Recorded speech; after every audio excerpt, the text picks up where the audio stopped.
Depois de uma guerra com a audiência, nada melhor do que desestressar num clube de tiro. Então hoje eu estou aqui no clube de tiro Hawks do meu amigo Volney. Tudo bem, Volney? Seja bem-vindo, doutor. Obrigado. E aí, fala um pouquinho pra gente aí, pro nosso público, o que você tem aí, o que eu vou fazer aqui hoje? Hoje eu vou dar uns tiros, o que eu vou fazer? Hoje o doutor vai usufruir das nossas instalações aí, fazer um treino. Meu nome é Volney Spelosin, secretário do Clube de Tiro Hawks. É uma honra receber o senhor aqui hoje e fechar essa parceria com o podcast Café e Justiça aí, para o pessoal ficar ligado que em breve novidade. Então você aí que nos segue nas redes sociais, curte, comenta, compartilha, já segue também a Hawks se você não segue, porque em breve novidade. Parceria fechada, podcast Café com Justiça, Rede Fox TV e Hawks. Até mais.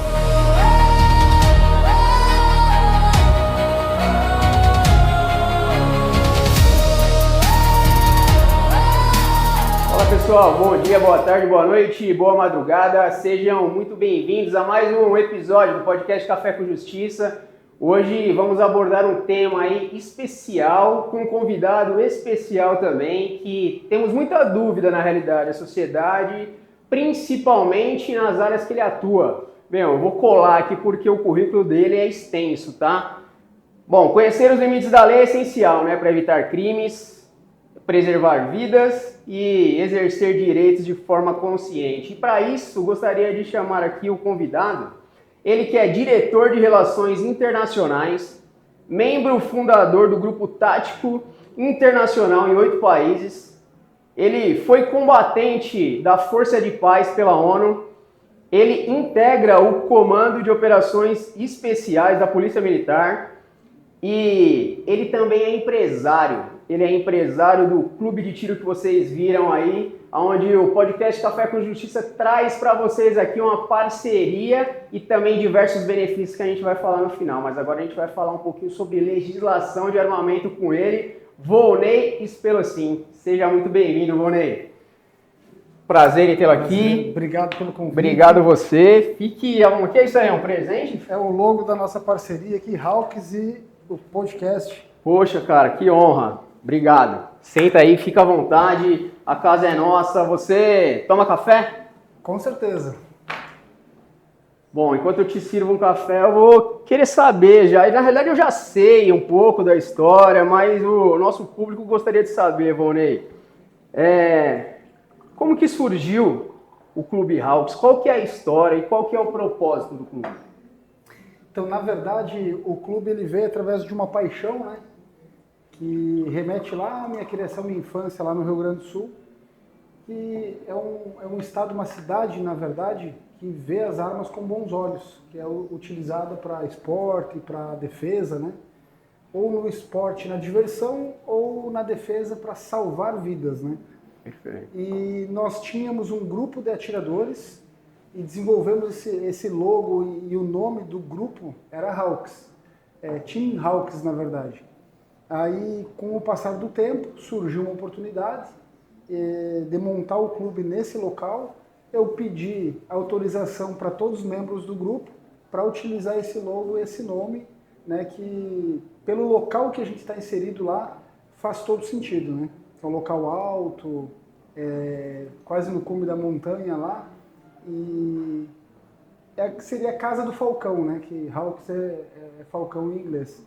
Aí eu startei esse sonho, materializei e acabou que teve sucesso e foi agregando outras empresas, né? Foi construindo aquele espaço ali e está desenvolvendo ali parcerias e atiradores que foram acreditando na nossa ideia, e hoje uma grande família. Então, com mais de 3.000 atiradores, o cunho principal do clube é fomentar o tiro esportivo mesmo. Então é uma recreação, é o local para você desestressar, participar de campeonatos, fazer novas amizades, network. É um clube que recebe famílias, né? Então eu acho que nesses últimos anos foi sendo desmistificada essa questão do armamento, né? Que era só para policial, só para segurança, né? Aquele estereótipo que tinha, que clube de tiro só para aquele cara brabão lá, colete, fardado e tal. E não é isso, né? Então hoje recebe famílias. Nós temos as limitações por conta da legislação, né? Então tem algumas restrições quanto a crianças, tal, acesso de crianças nos locais onde é manuseada a arma, onde vai realizar tiro, Perfeito. é proibido, né? Salvo com autorização judicial, a partir dos 14 anos, os pais conseguem tirar a documentação do seu filho para participar do tiro esportivo também, né? Então tem essas limitações legais e tem o que pode ser feito. Então a ideia principal é essa, é um clube para recreação, para tiro esportivo, né? E também tem o cunho de defesa. Então o pessoal que tem a necessidade de ter um equipamento para defesa pessoal, para salvaguardar a sua família, né, seu sítio, a legislação permite isso também e a gente treina o cidadão para isso também. E hoje a gente vai desmistificar aqui, trazer o conhecimento jurídico também em relação a essas vertentes, né? Posse, porte, CRAF, certificado de registro, o que na realidade é o CAC, entre outras dúvidas aqui.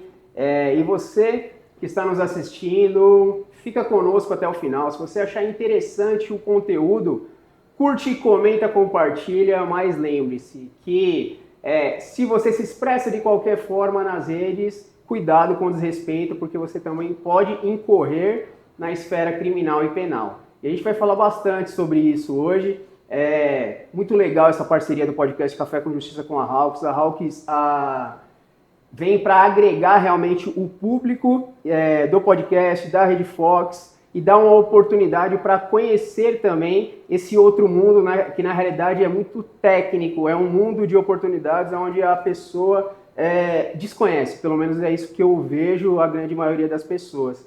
E um diferencial que eu gostei muito do clube é que não é um clube fechado, né? Tem uns locais, né, nós iremos mostrar, porque nós vamos gravar um in-loco lá também, todos os detalhes das instalações, mas tem as pistas externas. O total ali, quanto de área construída ali que vocês têm? Porque é gigantesco o clube.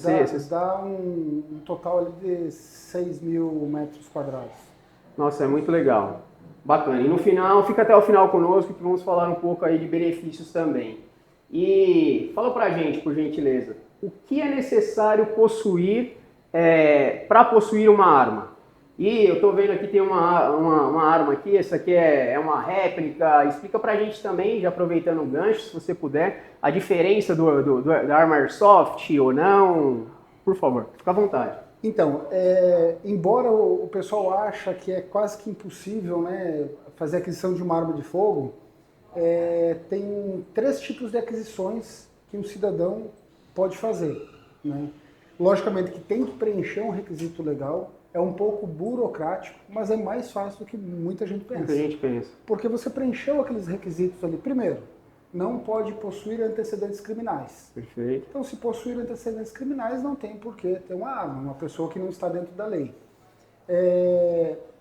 Para a gente startar esse processo, tanto para o tiro esportivo quanto para o tiro na esfera da defesa pessoal, primeiro passo, exame psicotécnico. Então, o exame psicotécnico ele vai atestar se essa pessoa tem controle emocional, se essa pessoa não está passando por uma fase de depressão.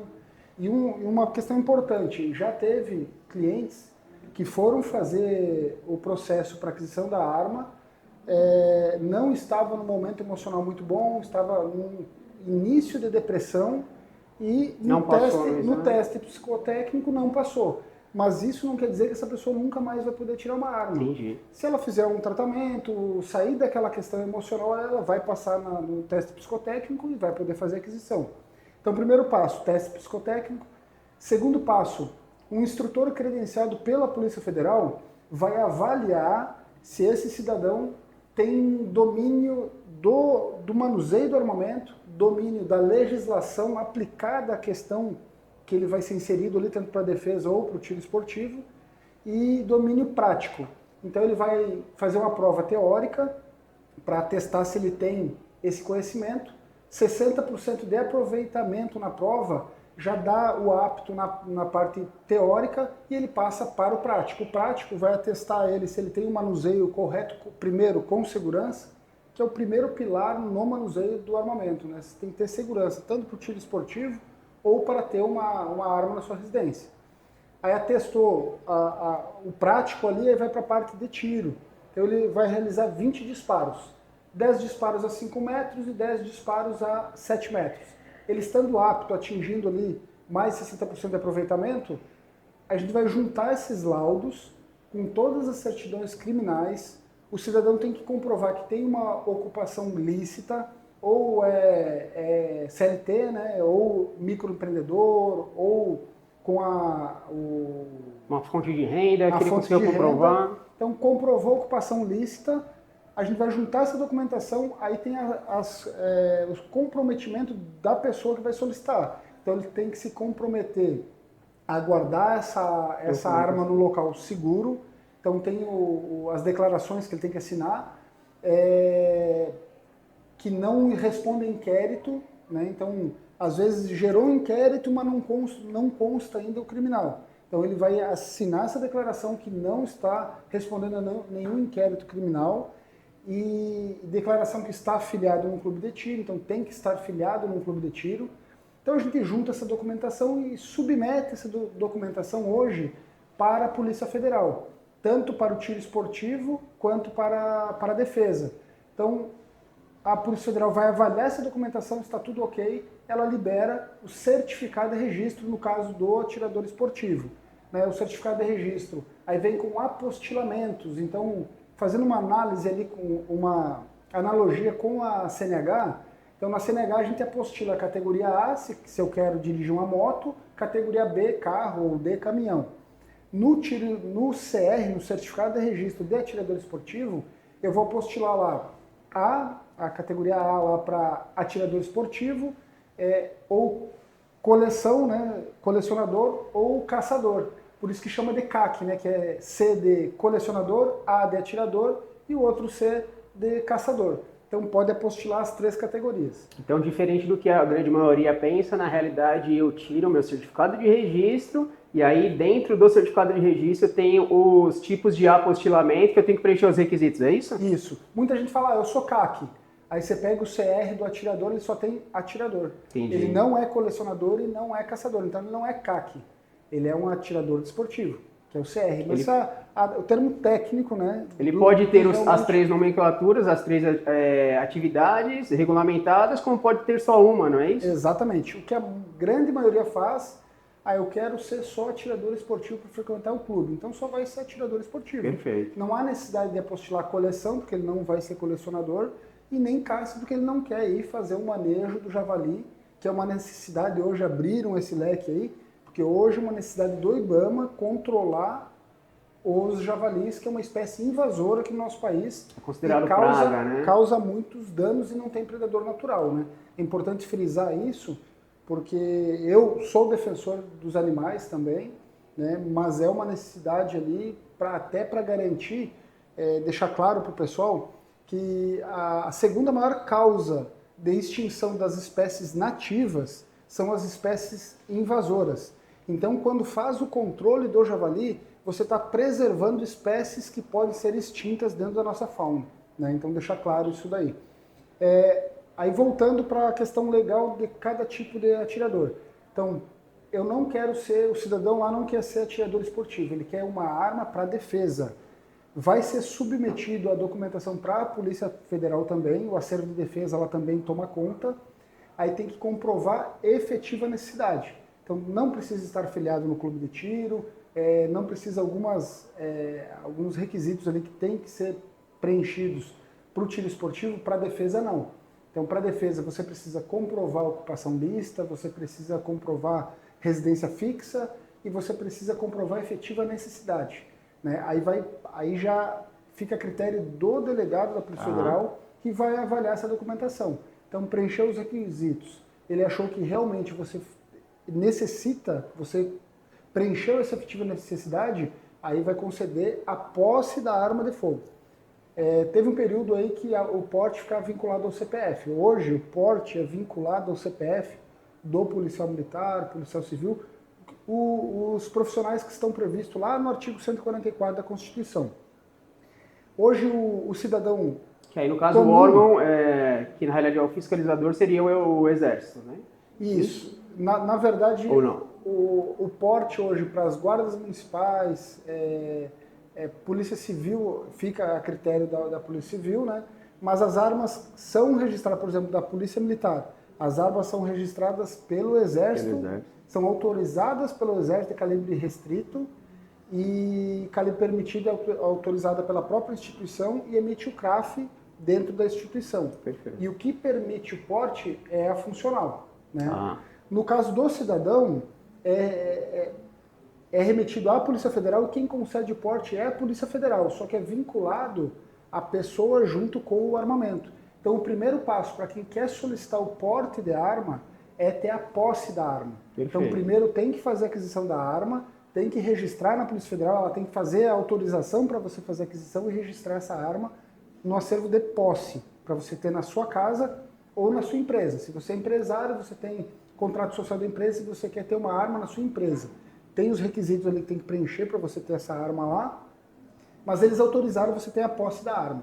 Aí sim, a partir da posse, você pode solicitar o porte da arma, que aí vai ter que preencher os requisitos e comprovar a efetiva necessidade, que hoje é muito difícil a Polícia Federal autorizar um porte de arma, né? Mas é difícil por conta da ausência de realmente comprovação da necessidade, exatamente. certo? Se efetivamente você conseguir comprovar a efetiva necessidade, que você precisa daquela arma para se defender, porque você corre risco de morte, com certeza o delegado vai analisar a situação e ele vai autorizar, porque a vida é o bem jurídico de maior importância que nós temos. Né?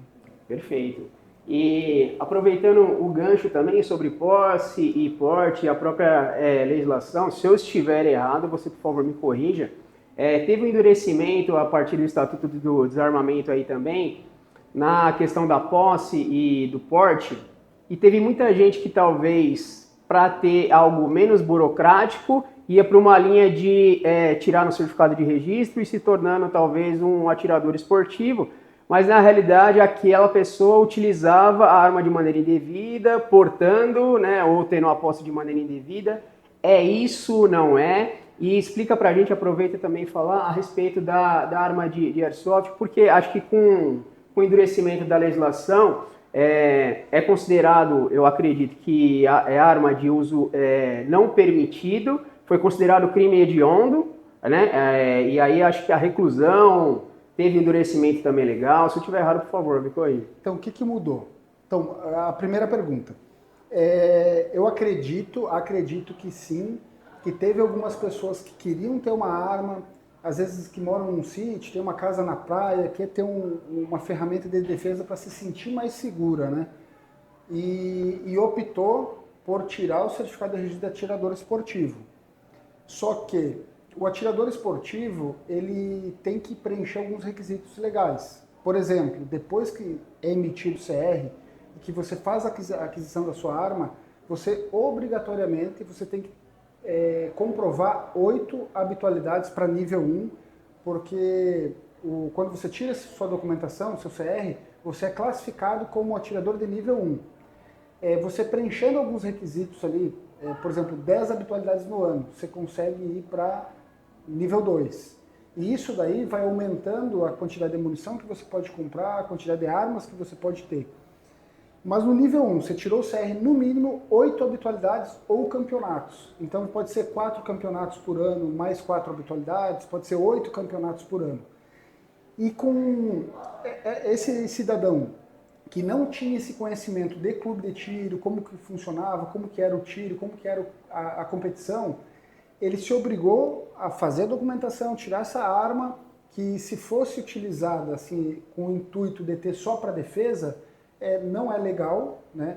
Mas aí entra numa outra seara, que aí a gente vai entrar nas excludentes da ilicitude.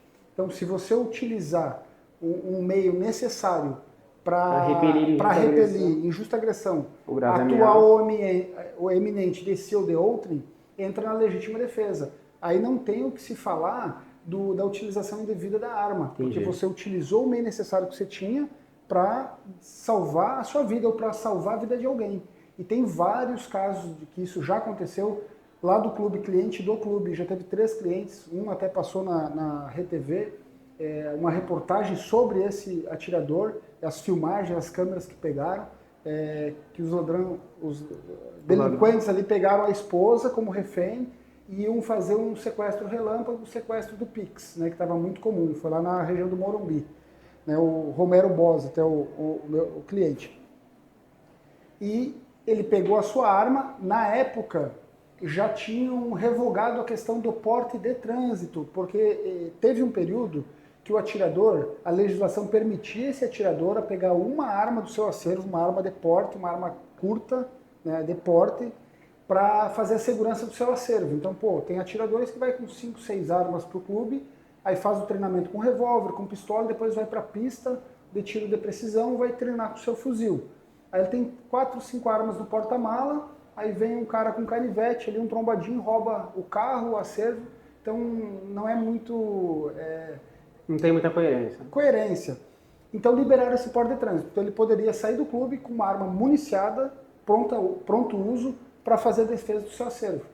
Nessa época que ele sofreu essa tentativa de assalto, ele pegou a arma que estava desmuniciada, municiou o carregador enquanto ela saía da farmácia e eles chegaram para roubar. Ele visualizou, municiou, ficou pronto uso. No momento que se aproximaram do carro, ele abriu a porta e realizou a defesa da sua família ali, onde um delinquente veio a óbito e o outro conseguiu fugir. Posterior foi preso, estava baleado, procurou um PS, os policiais conseguiram identificar. Mas o atirador que comprava essa arma e com esse intuito, eu quero uma arma para defesa, mas não posso ter o porte, vou tentar ser atirador, começou a frequentar o clube.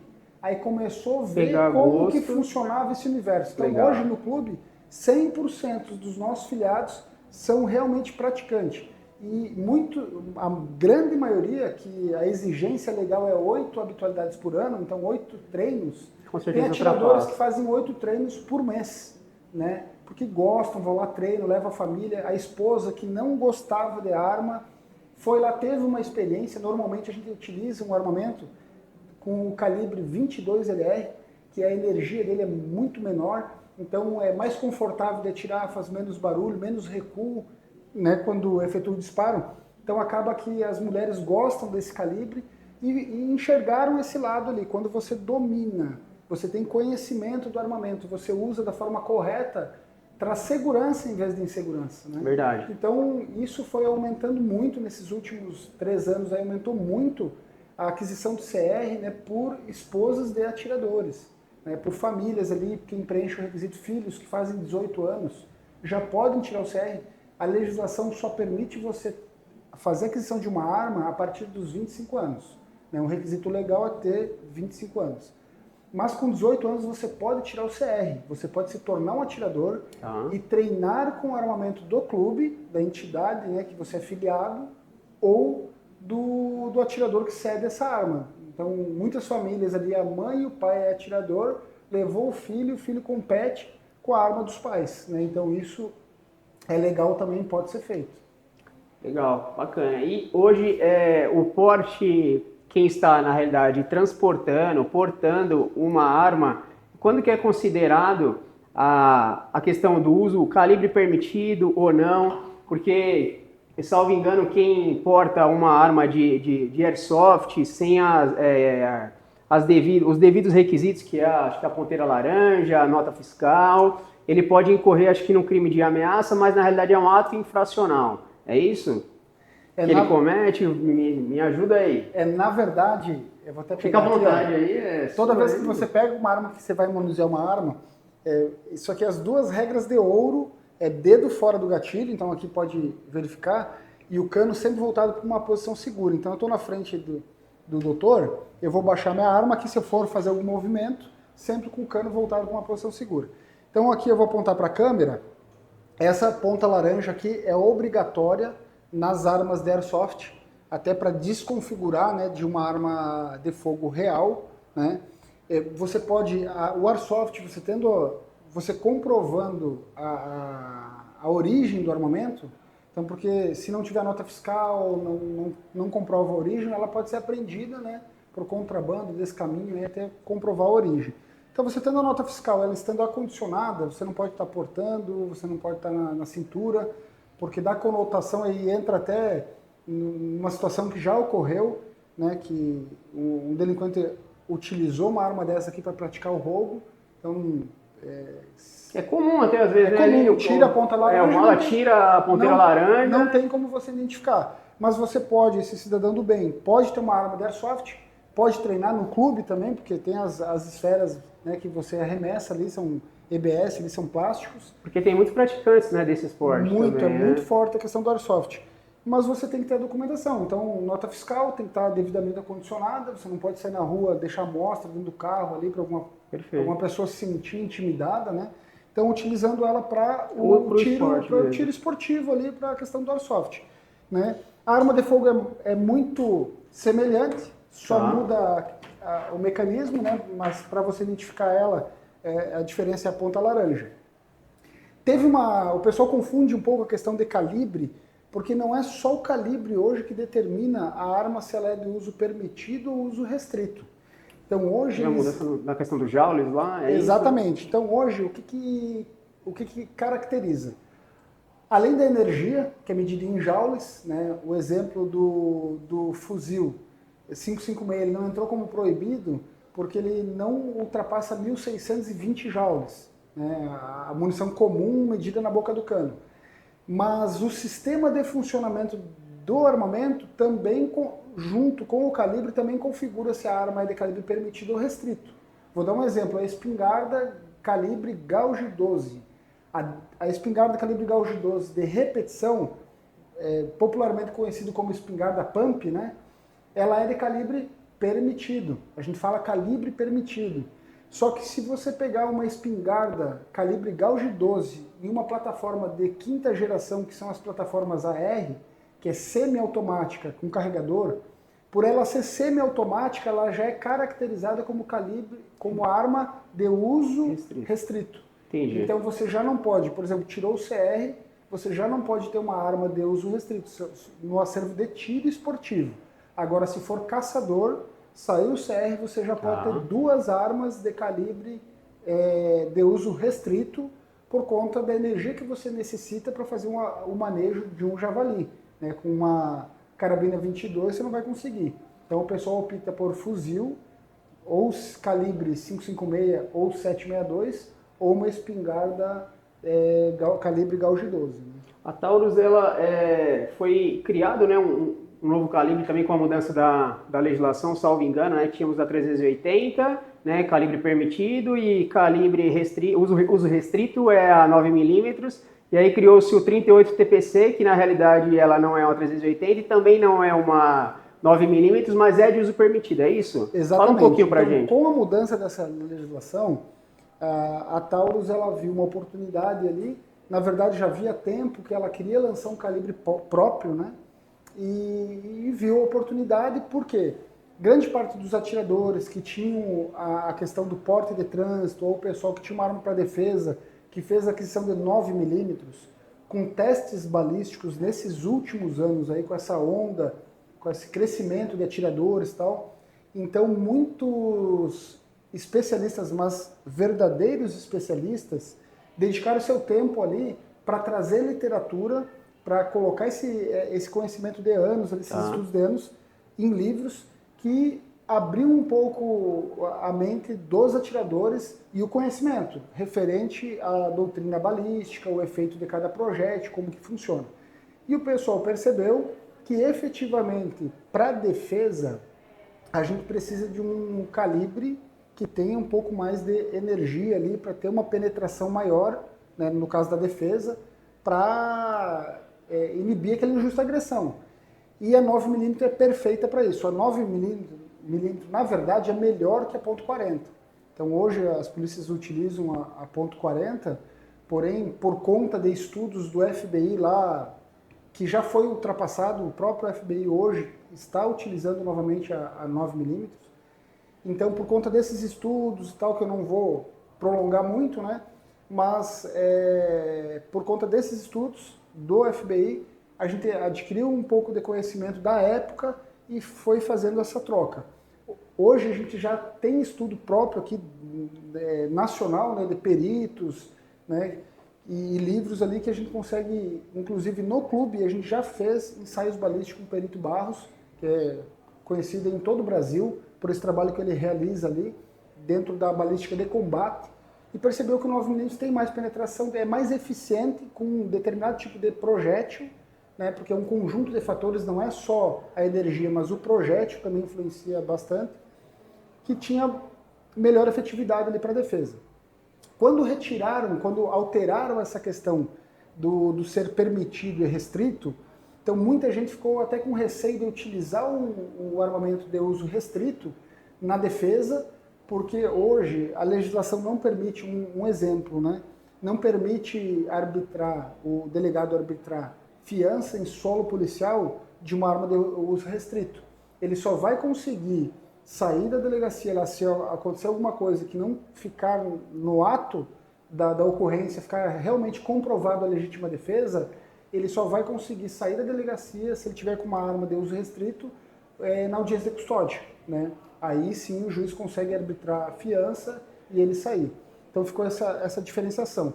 E muitos não querem mais voltar para o calibre 380. Sim. Né? Aí a Taurus lançou esse calibre porque ele, na verdade, o projétil é a mesma medida do 9mm, o estojo é igual ao 9mm, ele só muda 2mm menor que o estojo da 9mm.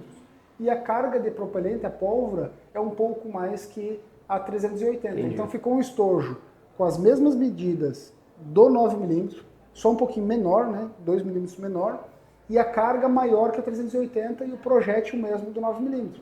Então ele tem mais energia, só que não atinge a energia suficiente para se tornar um calibre restrito. Entendi. Então, entre o 380 e o 9mm, entrou Ficou o a 38 TPC, que tem mais energia, tem mais efetividade e foi bem aceito. E duas perguntas, ele é somente, por enquanto, esse calibre no Brasil, e quem pratica o atirador esportivo, como que funciona a categorização em relação a essa arma? Ele disputa junto com quem tem uma pistola 9mm, não? Isso depende das regras do campeonato. Ah, tá. Por exemplo, o nosso campeonato interno lá, eu classifiquei por armas curtas e armas longas. Das armas curtas tem uma série de calibres que entra até o calibre 9mm. Então até o calibre 9mm são 380, 38 EPC, 9mm, eles participam da mesma competição. Entendi. Então os atiradores com essas armas vão participar junto. Eu tirei só o 22, calibre 22 LR, porque é desleal, né? O calibre 22 é bem fraco, é mais fácil de manter a cadência de tiro, a precisão com ele. E o calibre 40 e 45 entra em outra categoria. Então, o calibre 40 e 45 é muito recuo, é outra energia e tal. Perdão. Ficou em outra categoria. Né? Mas isso depende do regulamento de cada federação ou clube de tiro. Tá. E é somente no Brasil a 38 TPC ou tem em algum outro país, pelo menos por enquanto?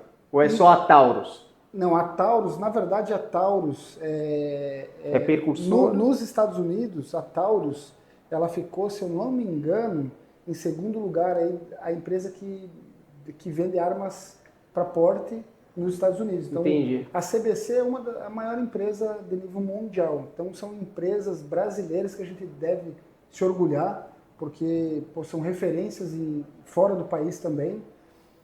Nos Estados Unidos, acredito que já esteja vendendo o calibre 38 TPC, né, mas não tenho certeza. Não tenho certeza, tá.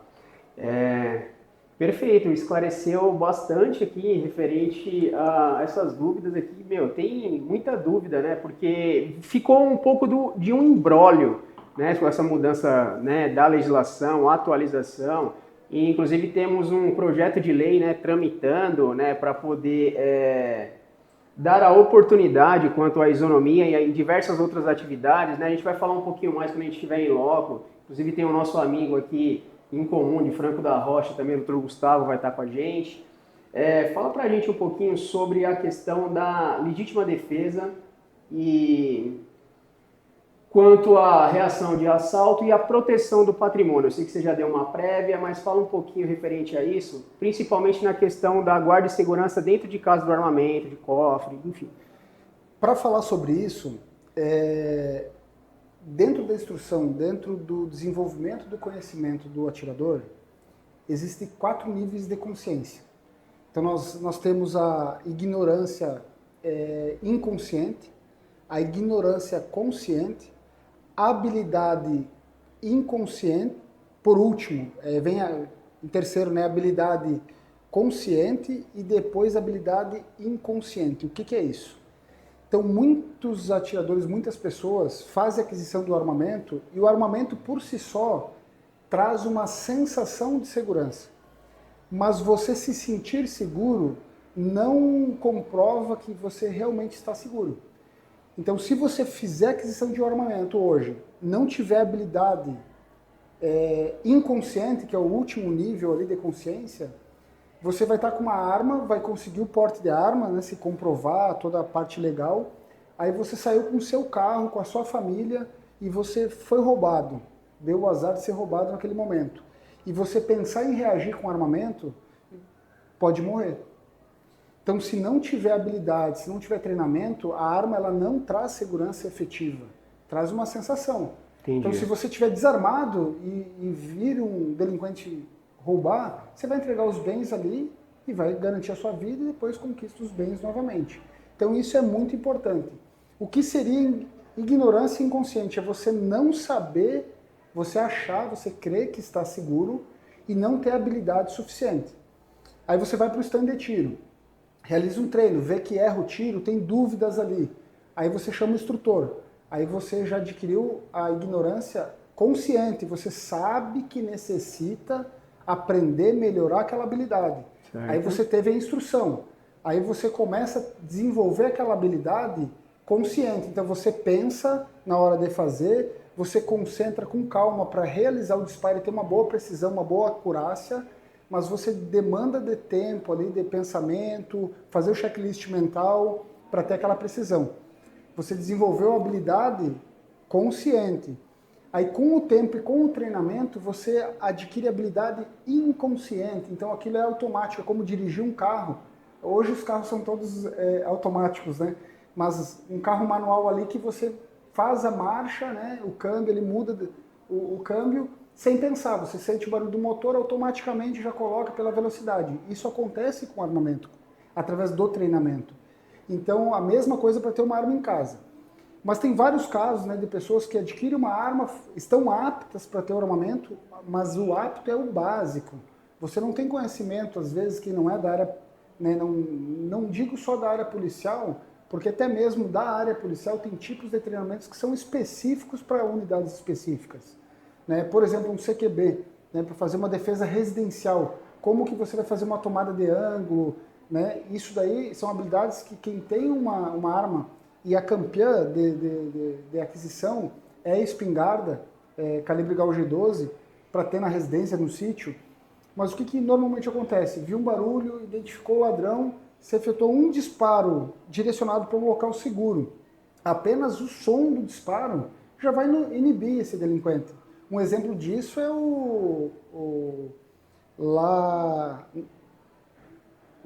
esqueci o nome do que invadiu lá em Goiânia,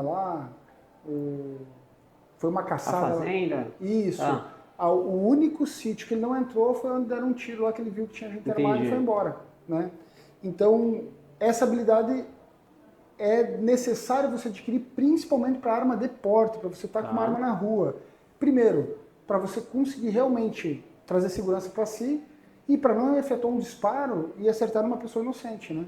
Então, esses 4 níveis de consciência para a parte da defesa é muito importante. Feito isso, aí vamos para a parte legal, né? Então, o que eu costumo falar? Existem na legislação as excludentes da ilicitude, né? Mas o principal, você só vai utilizar uma arma quando você tiver consciência, né? Você sentir que a tua vida está em risco e não há outro meio de resguardar a sua vida. Por exemplo, eu estou vendo os delinquentes vindo, longe uma moto tal, o cara identificou que é roubo. Você tem meio de dar seta, sair com o seu veículo, despistar esses ladrões, parar no trânsito, ali num semáforo, e não ficar no celular, né, ter a consciência situacional ali para se colocar em segurança? você vai fazer isso. Agora não teve meio, que nem o Romero, não teve outra alternativa a não ser ele pegar o armamento e efetuar o disparo. E o Romero é um atirador que já está no quarto nível de consciência, ele já tem uma habilidade inconsciente Experiente. e uma experiência ali para fazer a sua defesa. Então o resultado dele foi um resultado positivo, ele salvou a sua vida e a vida de sua esposa, né?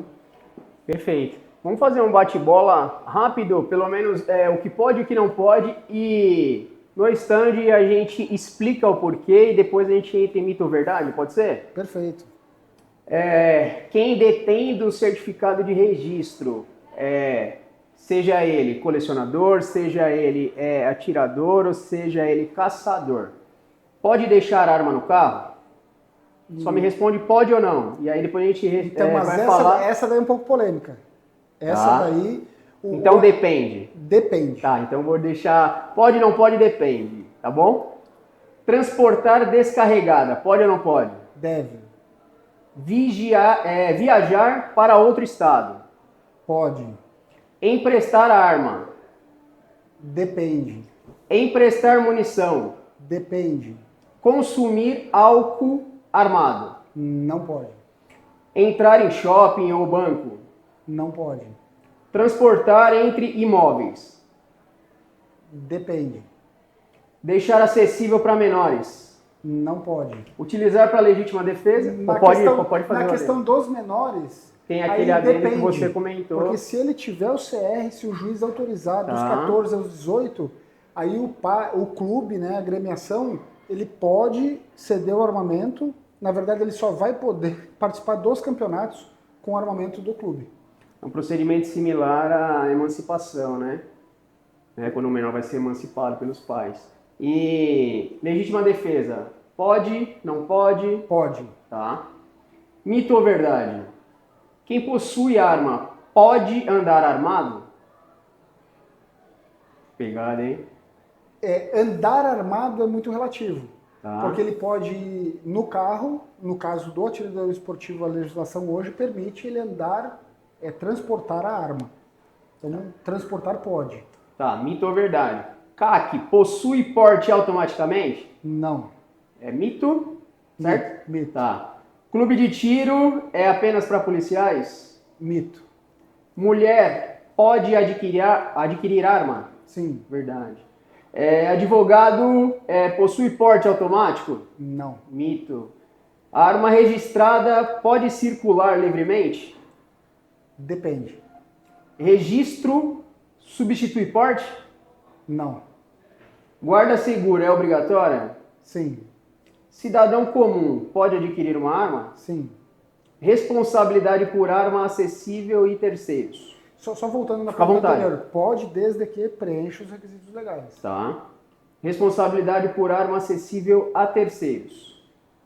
É crime. Tá. Dependendo da situação, né? Se deixar uma arma... Tem artigo 13 do Estatuto do Armamento, omissão da cautela é crime. Tá.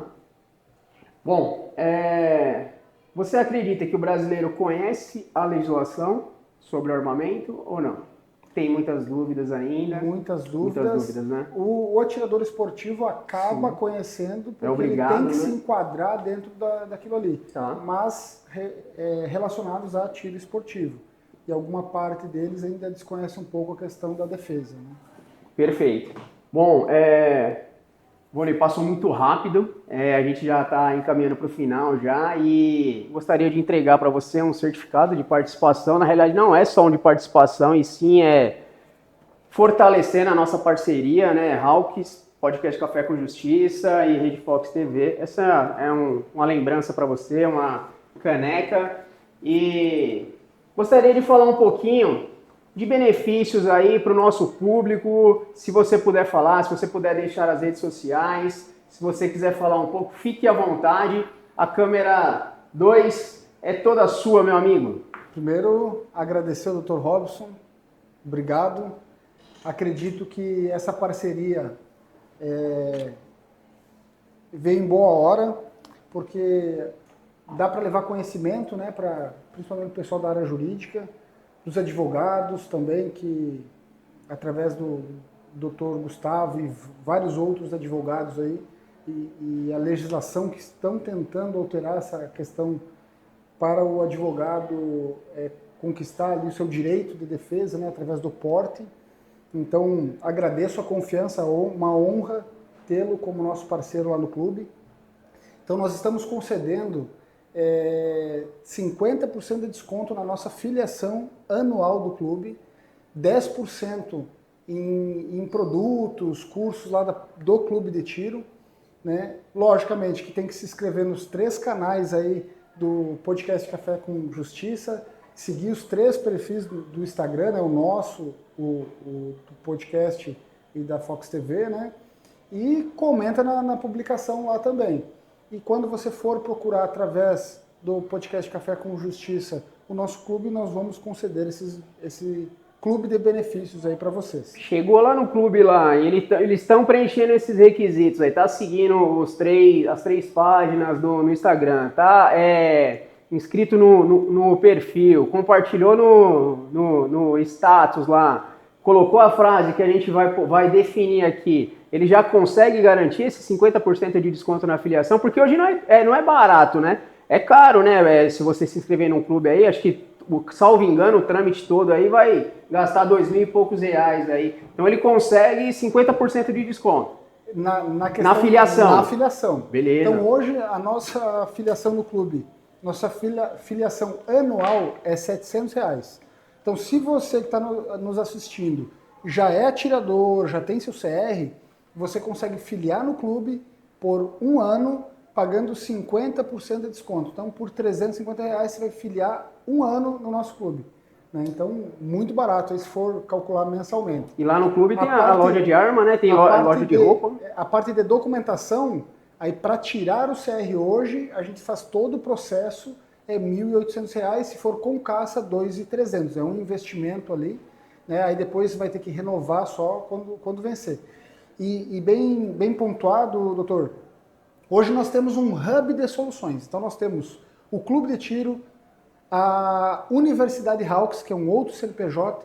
Através da Universidade Hawks você vai adquirir todas as suas habilidades fazendo os nossos cursos, né? No clube você vai fazer o treinamento. A G9 do Brasil faz toda a documentação, o setor de despachante. E nós temos a Brasil Arms, onde você vai fazer a aquisição da sua arma. Então tudo que o atirador precisa, tudo que o civil que quer fazer a aquisição, quer fazer o processo para defesa, para ter uma arma na sua casa, no seu trabalho e tentar o porte de arma, você vai fazer a documentação, vai fazer o treinamento, vai fazer a aquisição conosco lá, através desse hub de soluções aí, dessa parceria que nós fechamos com o podcast Café, através do Dr. Robson. Perfeito. Obrigado pela oportunidade e conte conosco, né, para poder levar o conhecimento. Nós vamos dar continuidade, né, no clube, vamos efetuar alguns disparos, vou aprender um pouquinho mais lá sobre armamento. Muito legal esse clube de benefícios do Café com Justiça, né? Então, Justiça, Café e Alvo.